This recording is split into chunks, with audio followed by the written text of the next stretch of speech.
उद्धव साहेब तुम आगे बढ़ो, हम तुम्हारे साथ हैं। उद्धव साहेब तुम आगे बढ़ो, हम तुम्हारे साथ हैं। अरे भावशा वागचौरेचं करायचं काय? खाली डोकं वर पाय, अरे गद्दार भावशाचं करायचं काय? खाली डोकं वर पाय, अरे गद्दार भावशाचं करायचं काय? खाली डोकं वर पाय। उद्धव बाळासाहेब ठाकरेंचा विजय असो, जय भवानी, जय शिवाजी। गद्दार भावशाचं करायचं काय? खाली डोकं वर पाय, अरे गद्दार भावशाचं करायचं काय? खाली डोकं वर पाय। अरे गद्दार भावशाच्या म्हशीला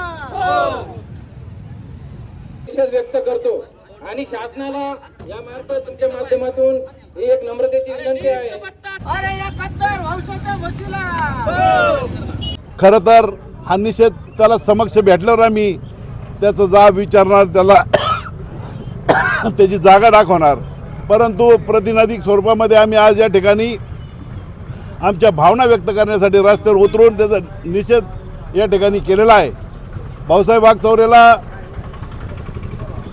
त्याला जर खरंच लय जनतेची प्रश्नाची खाज होती तर त्यांनी राजीनामा द्यायला पाहिजे होता। शिवसेना पक्षाच्या खासदारकीचा राजीनामा देऊन त्यांनी जनतेसमोर जायला पाहिजे होतं, परंतु हातापाया पडून पद मिळवायचं आणि घर भरण्यासाठी गद्दारी करायची हा त्याचा पिंड अनेक वर्षापासूनचा आहे आणि म्हणून ह्या वेळेला त्याची गय केली जाणार नाही, त्याला माफ केलं जाणार नाही, संपूर्ण मतदारसंघामध्ये त्याला फिरता येणार नाही अशी भावना संपूर्ण मतदारसंघात शिवसैनिक आणि जनतेमध्ये निर्माण झालेली आहे आणि म्हणून आज आम्ही प्रातिनिधिक स्वरूपात या ठिकाणी त्याचा निषेध व्यक्त केलेला आहे।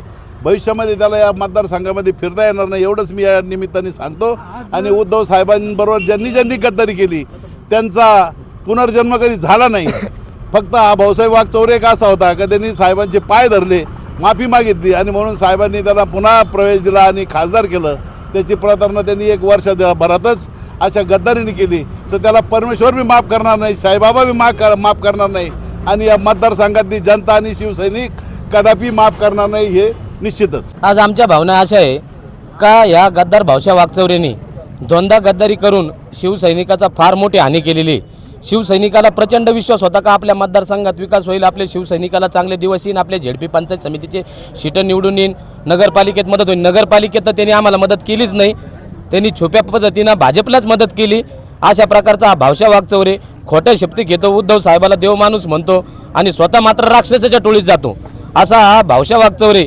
याच्यावर आम्हाला फार म्हणजे फार अजून काय बोलावं त्याला, म्हणजे त्याला कशाची उपमा द्यावं हेच आमच्या डोक्यात येणार नाही। डुक्कर तरी चांगलं म्हणावं लागणार आहे। याच्यापेक्षा हा शेण खायला 10 वेळेस जाणारा हा भावशा वागचौरे याला आम्ही येत्या काळात मतदारसंघात जर फिरला तर त्याचं ऑपरेशन थोबाड फोडो हे आम्ही केल्याशिवाय राहणार नाही। हे आमच्या सगळ्या शिवसैनिकाच्या श्रीरामपूरच्या वतीने त्याला चिथावणी, त्यांनी हुशार असेल तर आमच्या श्रीरामपुरात तरी येऊ नये आणि त्याला Y+ सिक्युरिटी घेऊ नाही तर Z+ सिक्युरिटी घेऊ।